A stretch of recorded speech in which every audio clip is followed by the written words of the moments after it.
tinig at tatag ni Claire de la Fuente, higit sa pagiging reyna ng jukebox, sa makulay na tanawin ng original Filipino music, OPM, may mga pangalang hindi malilimutan, mga tinig na humubog sa pandinig ng isang henerasyon at nananatiling nakaukit sa puso ng mga Pilipino.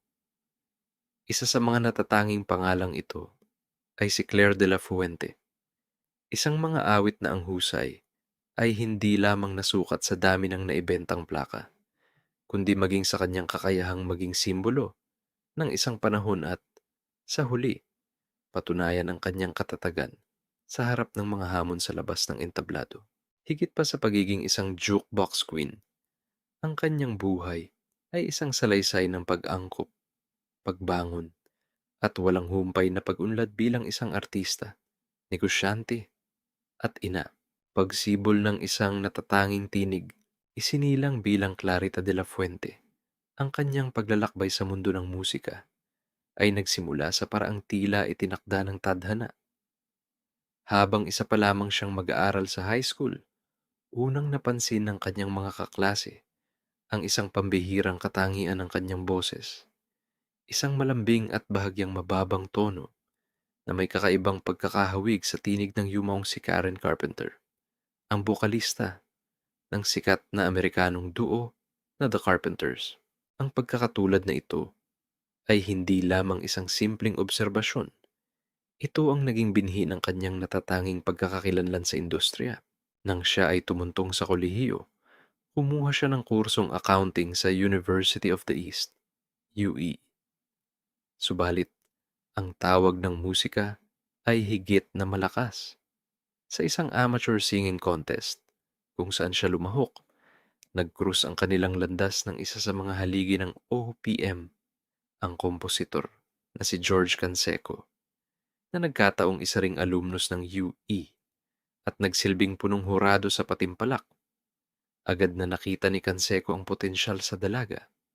Ang kanyang panalong awit sa kompetisyong iyon, ang bersyon niya ng Love Me For What I Am, ay hindi lamang nagbigay sa kanya ng tropeyo, kundi nagbukas din ng unang pinto ng oportunidad.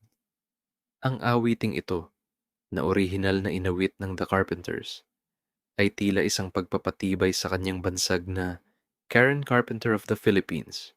Ang tiwalang ipinagkaloob ni Canseco ay agad nagbunga. Siya ang kumuha kay Claire upang umawit ng jingle para sa isang patalastas ng sigarilyong Hope. Ang maikling jingle na iyon ang nagsilbing kanyang formal na pagpapakilala sa mas malawak na publiko at naging hudyat ng mas malalaking bagay na darating. Ang paghahari ng Jukebox Queen, ang taong 1978 ay naging isang mahalagang kabanata sa buhay at karera ni Claire de la Fuente.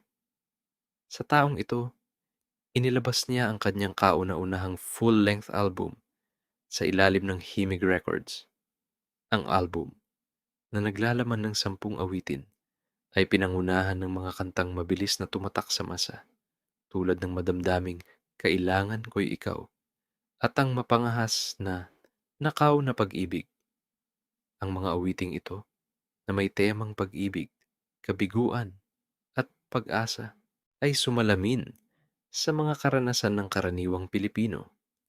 Ang kanyang malinaw at puno ng emosyong pag-awit ay naging perpektong daluyan para sa mga liriko na madaling unawain at damhin. Dahil dito, sumabog ang kanyang katanyagan, lalo na sa mga jukebox na siyang pangunahing pinagmumulan ng musika sa mga pampublikong lugar noong dekada 70. Ang kanyang mga kanta ay naging laman ng bawat jukebox sa mga kanto, restoran, at terminal sa buong bansa. Ito ang nagbigay sa kanya ng titulong Jukebox Queen, isang testamento sa lawak ng kanyang impluensya sa masa.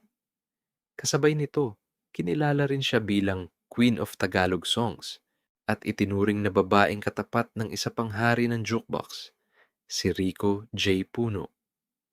Ang kanilang mga pangalan ay naging magkasing kahulugan ng tunog ng OPM noong panahong iyon, kasabay ng kanyang propesyonal na tagumpay noong 1978. Isang mahalagang personal na pangyayari rin ang naganap sa kanyang buhay. Ikinasal siya sa kanyang kasintahang si Moises de Guzman, isang negosyanteng 10 taon ang tanda sa kanya. Ang pagsasama ng kanyang namumulaklak na karera at pagpasok sa buhay may asawa ay nagmarka ng isang bagong yugto para sa kanya.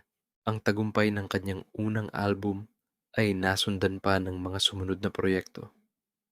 Noong 1979, inilabas niya ang album na Mga Bulong ng Pag-ibig na lalo pang nagpatibay sa kanyang estado sa industriya. Sumunod dito ang self-titled album na Claire noong 1980 sa ilalim ng D-Swan Records at ang Ikaw ang Simula noong 1981 sa ilalim naman ng Polydor Records.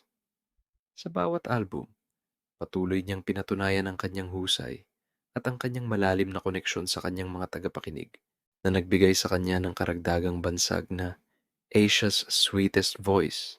Noong 1982,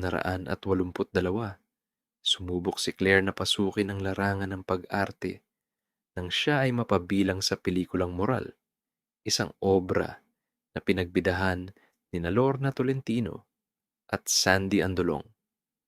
Gumanap siya bilang isang supporting character. Gayunpaman, ang kanyang pag-arte ay nanatiling isang maikling paglihis mula sa kanyang tunay na hilig.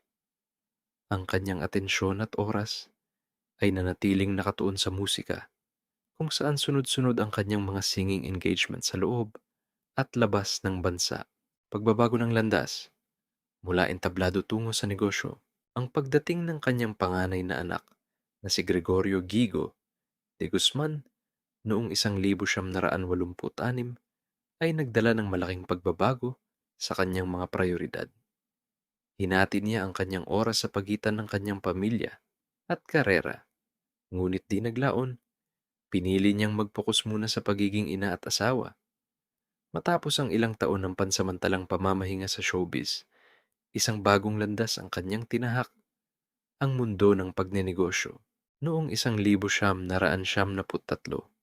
itinatag niya ang Philippine Bus Company, na kalaunan ay nakilala bilang King of Kings Transport, isang desisyon na nagpakita ng kanyang talino at tapang sa isang industriyang karaniwang pinamumunuan ng mga kalalakihan. Sa parehong taon ding ito isinilang ang kanyang ikalawang anak, si Gracielo Mickey de Guzman. Ang kanyang pagpasok sa industriya ng transportasyon ay hindi lamang isang simpleng pamumuhunan. Lubos niyang inaral at niyakap ang bagong larangan. Ang kanyang dedikasyon at kakayahan sa pamumuno ay kinilala ng kanyang mga kasamahan. At noong 1999, siya ay nahalal bilang presidente ng Integrated Metropolitan Bus Operators Association, IMBOA. Bilang leader ng IMBOA, naging matapang siyang tagapagtanggol ng interes ng mga bus operator at ng mga mananakay. Upang lalong mapalalim ang kanyang kaalaman, nag-aral siya ng Transportation Management sa Polytechnic University of the Philippines, PUP, noong 2003. Sa taon ding iyon, muli siyang naging laman ng mga balita, hindi dahil sa isang bagong awitin, kundi dahil sa kanyang aktibong pakikilahok sa isang malawakang strike at boycott laban sa ipinatupad na color coding scheme ng Metropolitan Manila Development Authority, MMDA.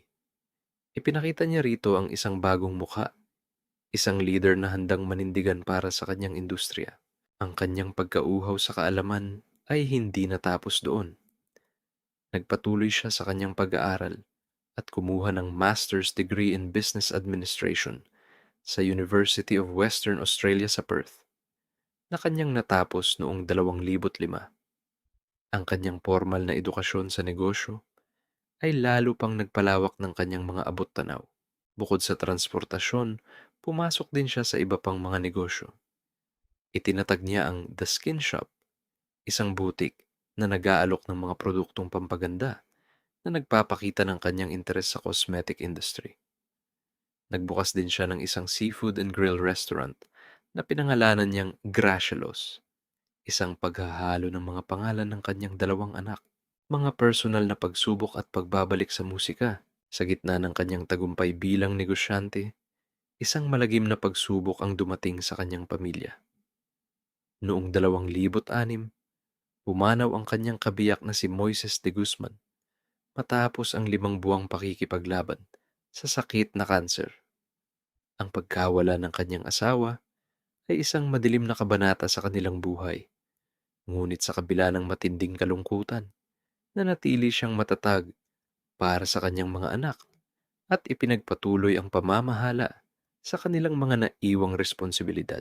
Makalipas ang 2 taon, noong 2008, muling bumalik si Claire sa kanyang unang pag-ibig, ang musika. Sa isang makasaysayang pagkakataon, nakipagkolaborasyon siya kay Richard Carpenter, ang kapatid ng mismong si Karen Carpenter. Ang proyektong ito ay nagbunga ng isang international album na pinamagatang Something in Your Eyes. Ang album na ito ay hindi lamang isang pagbabalik sa pag-awit. Ito ay isang paglalakbay pabalik sa pinagmula ng kanyang musical na pagkakakilanlan, isang pagkilala mula sa taong kasama ng kanyang idolo noong 2010. Muli niyang ipinamalas ang kanyang pandaigdigang apela nang mag-record siya ng isang duet kasama ang international music icon na si Michael Bolton. Ang kanilang bersyon ng isang awiting pamasko ay naging bahagi ng kanyang The Christmas album na inilabas sa ilalim ng Viva Records. Ang kanyang pagnanais na matuto at makatulong sa kapwa ay nagpatuloy. Noong 2016, nakamit niya ang titulong Doctor of Naturopathy/Alternative Medicine mula sa University of Makati. Ang bagong kaalamang ito ay nagbigay daan sa kanyang hangaring makatulong sa iba sa pamamagitan ng alternatibong panggagamot. Ang mga huling hamon at pamamaalam, ang taong 2020 ay nagdala ng sunod-sunod na matitinding pagsubok sa buhay ni Claire at ng kanyang pamilya. Humarap siya sa isang kaso ng tax evasion na isinampalaban sa kanya ng pamahalaan. Kasunod nito, isang mas malaking kontrobersya ang yumanig sa kanilang pamilya nang masangkot ang kanyang anak na si Jigo de Guzman bilang isa sa mga suspek sa kaso ng pagkamatay ni Christine Dacera. Ang mga pangyayaring ito ay nagdulot ng matinding emosyonal na pasanin sa mag-ina. Sa gitna ng mga ito, kapwa pa sila nagpositibo sa COVID-19 noong Marso 30, 2021. Sa edad na 62, ang tinig ni Claire de la Fuente ay tuluyan ng nanahimik. Pumanaw siya dahil sa cardiac arrest 3 araw lamang matapos siyang madiagnose na may COVID-19. Ayon sa mga ulat, ang atake sa puso ay resulta ng matinding stress at anxiety na kanyang dinaranas dahil sa mga problemang kinakaharap ng kanyang pamilya. Bukod dito, si Claire ay mayroon ding mga dati ng kondisyon tulad ng hypertension at diabetes. Ang mga huling sandali ng kanyang buhay ay naging isang larawan ng krisis sa sistemang pangkalusugan ng bansa noong kasagsagan ng pandemya. Matapos makaranas ng mga sintomas, sinubukan niyang magpagamot, ngunit hindi agad nakakuha ng silid sa unang 2 ospital na kanyang pinuntahan dahil sa dami ng mga pasyente. Habang naghihintay sa isang tent sa labas ng ospital para ma-admit, siya ay inilipat sa Pope John Paul II Hospital and Medical Center sa Las Piñas. Sa emergency room ng ospital na ito, habang ginagawa ang mga paunang lunas, siya ay inatake sa puso habang natutulog. Sinubukan pa siyang i-revive ng mga doktor, ngunit hindi na sila nagtagumpay. Ang kanyang biglaang pagpanaw ay ikinagulat at ikinalungkot ng buong bansa. Nagluksa ang kanyang pamilya, mga kaibigan sa industriya, at ang milyon-milyong tagahanga na minahal ang kanyang musika. Legasya ng isang reyna. Bagamat yumao na si Claire de la Fuente, ang kanyang pamana ay mananatiling buhay. Ang kanyang musika, na naging soundtrack sa buhay ng maraming Pilipino, ay patuloy na maririnig at aalalahanin. Ngunit ang kanyang kwento ay higit pa sa kanyang mga awitin. Siya ay isang patunay na ang isang tao ay maaaring magtagumpay sa iba't ibang larangan. mula sa pagiging isang icon ng musika hanggang sa pagiging isang matagumpay na negosyante at isang respetadong leader ng industriya. Si Claire de la Fuente ay hindi lamang isang celebrity. Siya ay isang ina na handang harapin ang lahat para sa kanyang mga anak. Isang mag-aaral na hindi tumigil sa pagpapayaman ng kaalaman at isang babaeng Pilipina na buong tapang na hinarap ang bawat hamon ng buhay. Ang kanyang tagumpay sa loob at labas ng showbiz ay nagsisilbing inspirasyon, isang paalala na ang tunay na lakas ay hindi lamang nasusukat sa taas ng narating, kundi sa kakayahang bumangon, magbago, at manatiling matatag sa kabila ng lahat. Ang kanyang tinig ay maaaring nagpahinga na, ngunit ang alingaw-ngaw ng kanyang buhay at legasiya ay mananatili magpakailanman.